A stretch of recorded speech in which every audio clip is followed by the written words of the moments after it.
A silver ship drifted through the endless black of space. Its lights were dim, flickering slightly as it moved. Inside, a young alien woman sat in the cockpit, staring at a glowing screen. Her skin was pale, with faint lines that glowed softly under the lights. She wore a simple uniform of her people, silver with blue trims, and a small emblem marked her as royalty. Her name was Lyra. She was a princess of the Valen, one of the oldest civilizations in the galaxy. A message blinked on her screen. Lyra hesitated before opening it. Her hands shook slightly as she read the words. The Galactic Council had spoken. She was exiled. Every allied world had been ordered to refuse her entry. Her family, the ones she trusted most, had signed the order. Lyra's heart sank. She had tried to speak for peace. She had tried to protect weaker planets from being controlled by the Council. But her words had been seen as dangerous. She was not allowed to land anywhere. She was not welcome anywhere. She was alone in the galaxy. A warning sound interrupted her thoughts. On the ship's scanners, a patrol squad appeared. Their ships were fast and bright, moving to surround her. Lyra knew what they wanted. They wanted her to surrender, to give up her ship, and to return to the Council. She shook her head. She could not. She would not. She had already lost her home. She would not lose her freedom, too. She pushed the ship's controls forward, dodging the patrols. Her ship shook as laser shots brushed past the hull. Sparks flew from the side panels. Lyra gritted her teeth and focused. She had learned to trust her instincts, and now she used them. With a quick maneuver, she jumped through a narrow path between two asteroid fields. The patrols followed, but they were slower. Lyra pushed the engines to the limit. Finally, she made it into a small system, one that was not on the main maps. A yellow star shone ahead, and a small blue planet rotated beneath it. On old maps, it was labeled only as Restricted World, Species Unstable. No one cared much about it. That made it perfect. But luck did not last long. Her ship had taken too much damage. The engines sputtered, and smoke filled the cockpit. She tried to stabilize the descent to the planet. But the ship shuddered violently. Lights went out one by one. Alarms rang in her ears. Lyra gritted her teeth. She had to survive. She had no other choice. The planet's atmosphere was thin, but it was better than drifting in space forever. The silver ship fell toward the planet, smoke trailing behind it like a comet. On the surface of the blue planet, far from the bright cities and capitals, an old airbase sat quietly among forests and hills. It had been a military base once, but now it was mostly used for research. Only a few people were there at night. Among them was Ethan Cole, a security guard with worn clothes and tired eyes. He had once served in the army and had seen more than he wanted to remember. Now, he walked the empty halls of the base, checking doors and windows. The night was quiet, until a strange flash lit the sky. Ethan squinted. Something moved fast across the radar, then burned brightly as it streaked down toward the hills. He grabbed his radio. Base control, I have something unusual on radar. Falling from orbit. Request permission to investigate. His voice was calm, but his stomach tightened. He had seen falling objects before, but none like this. The lights in the forest glowed as the object fell closer. Smoke trailed behind it. The base alarm sounded as the team scrambled to prepare. Ethan jumped into a small truck with Laura, a young communications tech, and Mason, a nervous but talkative guard. The engine roared as they drove toward the smoke. The truck bounced over the rough road, branches scraping the sides. Ethan kept his eyes on the path ahead. The forest was dense, dark, and full of shadows. Something about this crash felt different. It was not a normal meteor or a piece of old satellite. This was something alive. When they reached the clearing, they stopped. In the center lay a dented silver pod. Its surface was scorched, and smoke rose from cracks along the side. Strange symbols glowed faintly, pulsing as if the ship had a heartbeat. Ethan's hand hovered over his radio. "This is not normal," he whispered. The others nodded, eyes wide. Mason swallowed nervously, muttering, "What? What is that?" The hatch of the pod opened slowly. Inside, Ethan saw a figure. A young woman lay on the floor, her uniform torn in places, her body pale and glowing faintly. She breathed shallowly, eyes closed. Ethan felt a strange mix of fear and awe. She was not human. She was something else, something beautiful and fragile. Without thinking, he climbed into the pod and gently lifted her in his arms. She stirred slightly, moaning. Her eyes fluttered open. They were a bright, unusual color. They looked at him with confusion and fear. She spoke, but not in words he could understand. The voice was soft, musical, and strange. Ethan's radio crackled, but no words came through. He did the only thing he could. He smiled gently, showing he meant no harm, and spoke softly. "You're safe now. I won't hurt you." His calm tone seemed to reach her. She hesitated, then activated a small device on her wrist. Suddenly, her words transformed into a language he could understand. "Please, do not send me back. They will kill me. I am exiled. I have no home." Ethan's heart clenched. He looked at the forest around him, at the dark trees, at the quiet hills. There was no one here to judge, no one here to follow orders from a distant council. He made a decision. "We will help you," he said, "but we must get you out of here first." He carefully carried her to the truck. Laura and Mason followed, keeping a lookout. The pod glowed faintly behind them, a soft reminder of where she had come from.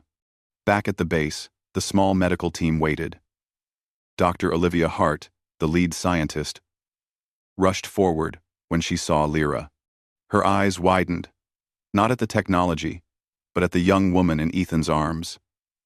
She had human-like features, but more delicate, more perfect. Olivia instructed the team to move her into a medical room and prepare treatment. She ignored the strange symbols on the pod. She only saw the life inside it. Ethan stayed nearby, watching. He noticed a small mark on her wrist, a burned emblem that glowed faintly. He did not know what it meant, but he sensed it carried weight. He stayed close as Olivia checked her vitals, gave fluids, and spoke in calm, reassuring tones. Lyra drifted in and out of sleep, her eyes half closed, watching Ethan as if trying to memorize the first human face she would trust. For the first time in a long while, she felt something she had not felt since leaving her home. Safety. She was still alone in the galaxy. But here, on this strange planet, someone had opened a door for her. Earth did not know her story yet. They did not know she was a princess or that the council had branded her a traitor. But it did not matter. One person's choice could be stronger than the words of 1,000 worlds. That night, Lyra lay in a quiet room. The lights dimmed to a soft glow. Ethan sat in a chair nearby, tired, but alert. Outside, the forest whispered in the wind. The stars shone above, endless and distant. But one of them reflected in her eyes. A small blue planet had offered her a chance, a door to a home she did not yet understand. And for the first time since her exile, Lyra felt hope. Lyra woke slowly. Her head throbbed, and her body ached in places she did not recognize. The room was quiet, filled with soft white light from the medical lamps. She blinked and saw human faces around her. A man with worn clothes and kind eyes sat in a chair near the bed. She looked at him carefully. His name was Ethan. He had carried her from the forest to this strange place. Even though she did not fully understand him yet, she felt a small trust growing. A woman entered the room. She was tall and wore a white coat. Her name was Dr. Olivia Hart. She smiled softly at Lyra. "You are safe now," she said. "We will help you recover." Lyra tried to speak, but her voice was weak. Her translator device clicked softly and began converting her words. I have no home," she whispered. "The council exiled me. Every world refuses me." Ethan leaned forward, his eyes calm. "Then for now," he said, "this is your home." Olivia helped Lyra sit up. She offered water, which Lyra accepted carefully. Every sip was strange. It tasted different from anything she knew. Ethan explained it was called water and that humans needed it to survive. Lyra nodded, taking small sips, and listened to the sounds of the room. Machines beeped softly, and the smell was different, clean but strange. She thought about her ship, still outside, broken and smoking. She felt a pang of fear. If the council found her, they would take her by force. She was on a planet, filled with beings she did not understand. Could she trust them to protect her? Ethan noticed her hesitation. "You don't have to speak right now," he said. "Just rest. We will figure things out." Lyra nodded. She closed her eyes and allowed herself a few minutes of peace. For the first time in weeks, maybe months, she did not have to hide or run. The council was far, and the humans in this room were calm, kind, and open. The next morning, Lyra was stronger. Olivia came with a small meal, and Ethan sat beside her. They started to talk in slow, simple sentences. Lyra explained that she was a princess of Valen, a world far beyond human systems. She told them about the council and her exile. She told them that the council feared her because she believed that weak or young species deserved protection. The council had called her dangerous for speaking out. Ethan listened carefully, and Olivia took notes quietly, asking only gentle questions. Ethan asked what she wanted. "I want a safe place," she said. "A world where I can stay. A place where I can help, not be hunted." He nodded. "Then you have that," he said. "For now, at least, this planet Earth will protect you." Lyra's eyes widened. "Why?" she asked. "Why would humans do this?" Ethan shrugged. "We are not perfect," he said, "but we know what it is like to be alone. Sometimes, we open doors when others close them." While Lyra recovered, the base's leaders held a meeting. Colonel Harris, a tall man with a stern face, spoke first. "We cannot ignore this," he said. "She is an alien. She carries technology we do not understand. She may be a threat." Some agreed. Some argued that she could be used as leverage with the council. Others feared that keeping her would bring war. Ethan and Olivia were called to explain why they believed she was safe. Ethan spoke with quiet confidence. He described Lyra's calm, her fear, her intelligence. "She is not a weapon," he said. "She is someone who needs protection. If we turn her away, we betray her." Olivia added that she had studied Lyra's physiology and could see no signs of hostility. "We must treat her as a person first," she said, "not as a symbol or a threat." After long discussion, Colonel Harris agreed. Lyra would stay, but only under careful observation. Ethan would be her guardian. Lyra began to explore the base with Ethan as her guide. She walked slowly, touching walls and machines, amazed at the complexity of simple human tools. Ethan showed her the cafeteria, the gym, the library, and a small courtyard outside. Lyra had never seen trees like these, or felt grass beneath her feet. The wind smelled different, fresh, and alive. She laughed softly at small things, like the way coffee burned her tongue. Ethan told her it was a human tradition to drink this bitter liquid. Lyra's laughter was musical and bright, a sound the base staff had not heard before. Ethan and Lyra talked about their worlds. He told her about his family farm, the hours spent in sun and rain, the friends he had lost to wars he did not fully understand. Lyra listened, fascinated. She had never understood humans before. She thought they were weak, fragile, too emotional. Now she saw strength in small things, care, patience, endurance, and laughter in hard times. She told Ethan about her world, about palaces that gleamed with light and order, about people who followed rules without question, and about how fear kept them from seeing change. Ethan nodded. "We are messy," he said. "But maybe messy is better than perfect fear." Later, when the base was quiet, Lyra showed Ethan and Olivia recordings she had kept. They were images of council hearings, where older officials sat in glowing chairs and declared her a traitor. She had spoken, pleading for young and weak species, for mercy and fairness. Her own family had listened and turned against her. Ethan and Olivia watched quietly. The council's cold voices filled the room. Lyra's soft words contrasted sharply, filled with empathy and hope. Ethan felt his chest tighten. This young princess had risked everything to speak for others. She was punished, not for crime, but for courage.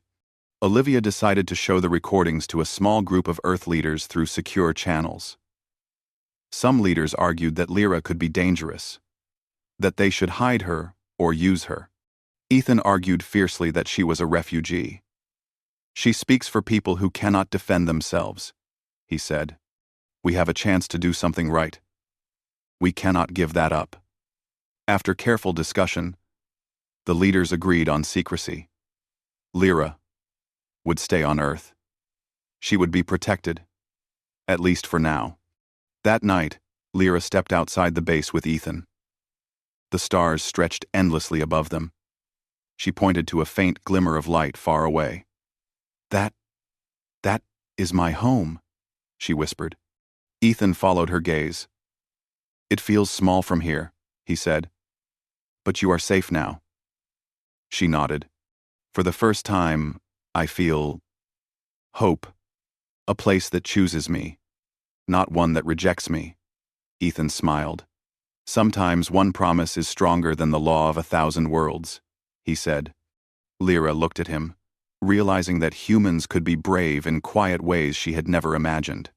The days passed, and Lyra began to understand more about humans. She met the small team at the base, learning their names and stories. Mason, who had joked constantly, made her laugh despite her seriousness. Laura taught her simple communication tools. She practiced eating human food, walking on human soil, and learning their small, everyday habits. These were simple things, but they built trust and connection. Lyra began to feel part of a world that had once been alien and frightening. She also thought about the council. Far away, they would notice her signal had disappeared. Patrols might search for her. She could not stay hidden forever. But Earth had opened its doors.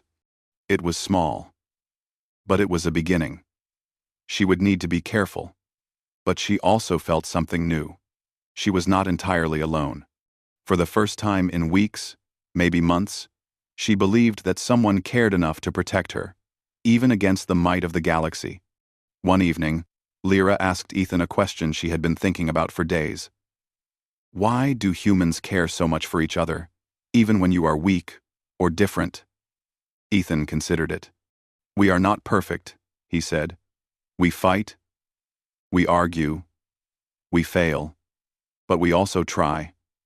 We try to help, to protect, and to do what is right, even if it is hard. Maybe that is why we can stand together, even when others push us away." Lyra nodded slowly. She had seen worlds where no one tried, where fear and power ruled. Here, she saw something else. Courage, hope, and the simple choice to help someone in need. As the night grew dark, Lyra stood on the small balcony outside the base. She watched the forest sway in the wind. The stars shone above, distant and bright. She thought about the council, about exile, about all the worlds that had refused her. But now, on this small blue planet, she felt something she had never felt before. Acceptance. She had no home among the stars, but she had found a place where someone had opened a door. And for now, that was enough. Ethan stood beside her silently, offering quiet support. Together, they looked at the sky, at the endless possibilities, and at the small, fragile hope that a planet could stand for what was right. Weeks passed on Earth, and Lyra grew stronger. She learned to move around the base easily and began understanding human routines. Ethan remained her constant companion, guiding her through the halls, showing her simple pleasures, and explaining the small details of human life.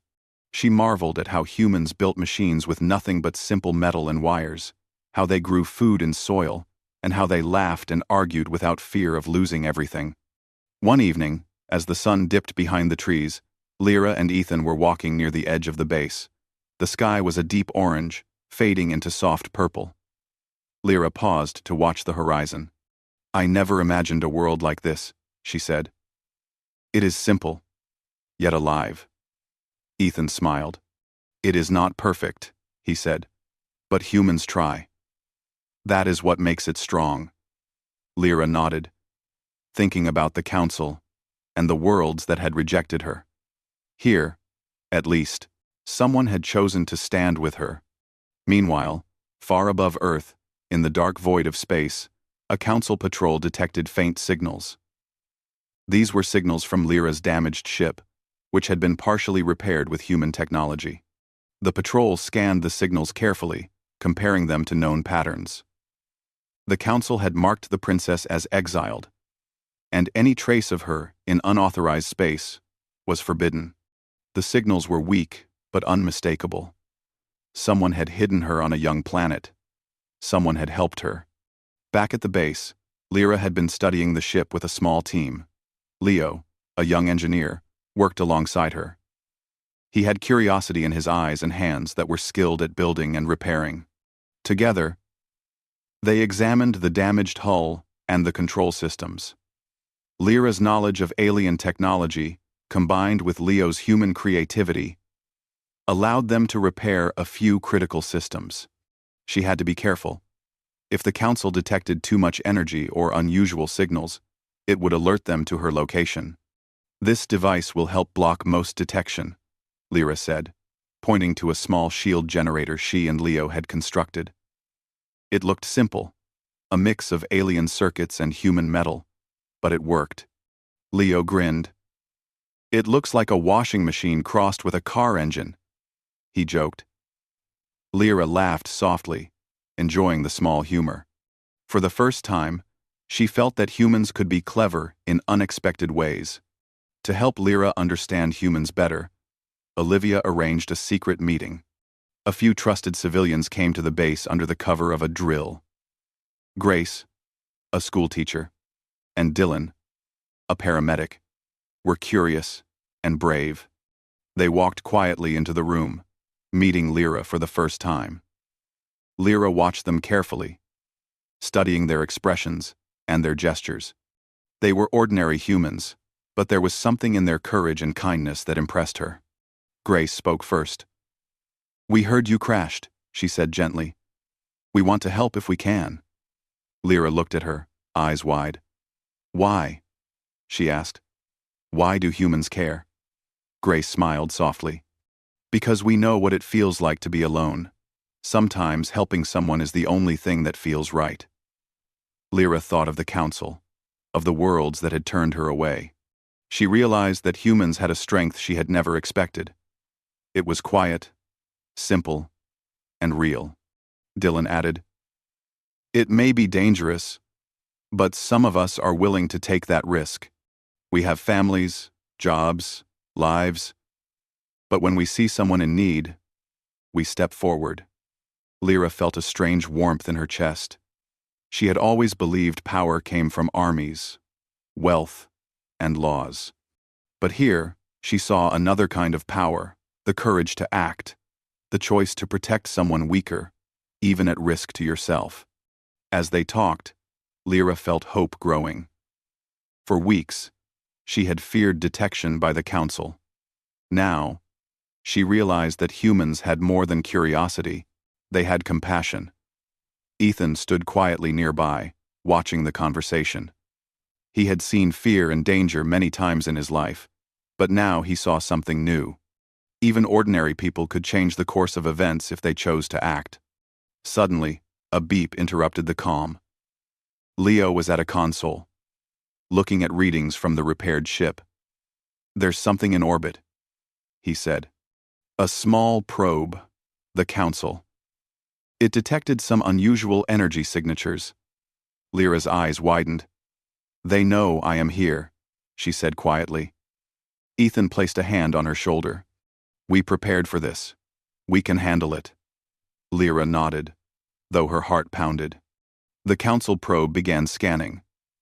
It sent signals back to its home, reporting the presence of an unknown ship near an unprotected planet. Back in the Council chamber, officials watched the data with interest. Some smiled, seeing an opportunity to capture the exiled princess. Others noted the possibility of testing Earth's reactions. It was clear that the Council had underestimated the humans. They were a young species, unpredictable, and full of unknown potential. Lyra realized the danger. If the Council sent a larger force, Earth could be drawn into a conflict it was not ready for. She turned to Ethan and Olivia. "We need a plan," she said. "If they come, we cannot hide forever." Olivia nodded. "We have time," she said, "but we must act carefully. We need to use the shield and our defenses wisely," Ethan added. "And we need to teach the humans how to help. Even small things can make a difference." The following days were filled with preparation. Lyra worked with Leo to improve the shield. She trained in basic defense with Ethan and the security team. She learned human ways of observation, alertness, and quick thinking. Humans moved slower than her people, but their creativity and determination made them unpredictable. She began to see why the Council had underestimated them. They were messy, but in their messiness lay strength. Lyra also began to meet more people outside the base. Olivia arranged for small, secret visits to nearby towns. Grace and Dylan introduced her to ordinary life schools, hospitals, and markets. Lyra watched children play, families laugh, and neighbors help each other. She realized that Earth's strength was not in armies or laws alone. It was in the human spirit, the willingness to connect, to protect, and to act even when outcomes were uncertain. Late one night, Lyra and Ethan sat outside the base, looking at the stars. "They will come," she said quietly. "The Council will not forget me." Ethan nodded. "We know. But Earth will not give you up. Humans can be stubborn. And sometimes, that stubbornness is a kind of power." Lyra smiled faintly. "I did not know a small world could be so brave." The Council probe returned data repeatedly, confirming the unusual energy patterns and signs of alien technology. Council leaders debated their next move. Some wanted to send a task force to capture Lyra immediately. Others warned that attacking Earth could inspire other young worlds to resist. The debate was tense. For the first time, they faced a variable they could not easily control: the human choice. Meanwhile, Lyra continued to learn. She taught Ethan and the base staff simple alien techniques, showing how small tools could amplify power. She worked with Leo to combine human technology with her own, creating small devices that could confuse detection systems and protect the base. The humans learned quickly. Lyra was impressed by their ability to adapt. They were slow at first, but they persisted, learning from mistakes and correcting them without giving up. One afternoon, as Lyra repaired a section of her ship, Ethan asked, "Why did they exile you?" Lyra paused, thinking. "Because I believed differently," she said. "I wanted to protect the weak, to speak for those who had no voice." The council called it dangerous. My family agreed. I became a traitor. Ethan frowned. They could not see the truth, he said. Lyra shook her head. They could not. They feared change. But humans may understand. You act, even when it is hard, even when it is risky. That is why you are strong. The base staff listened quietly. Some felt fear, but most felt a strange respect. They were learning that this alien princess, though far from her home and her people, carried wisdom and courage that even humans could learn from. They began to see her not as a threat, but as a teacher, a guide, and a symbol of what it meant to stand for others. Then came the first sign of real danger. Council patrols began moving closer to the solar system. The small probe had already reported unusual readings. Earth's leaders were informed in secret. A small task force was likely on its way. Lyra felt tension rising. She looked at Ethan, at Olivia, at the humans around her. They may come, she said. We must be ready. Ethan nodded. We will stand together, he said. No matter what. That night, Lyra recorded a message. It was not a declaration, not a warning. It was a simple statement of hope. She spoke of exile, of fear, and of trust. She spoke of humans who had opened their doors to her when all worlds had closed theirs. She spoke of courage, quiet and small, but powerful enough to protect life. She sent the message into space, knowing it could reach others who felt lost or alone. As she finished, she looked out at the dark sky. Stars glimmered, distant and cold. Yet, one small planet below, filled with simple, messy, brave humans, had chosen to protect her. For the first time in a long time, Lyra believed that even in exile, a single world could offer hope.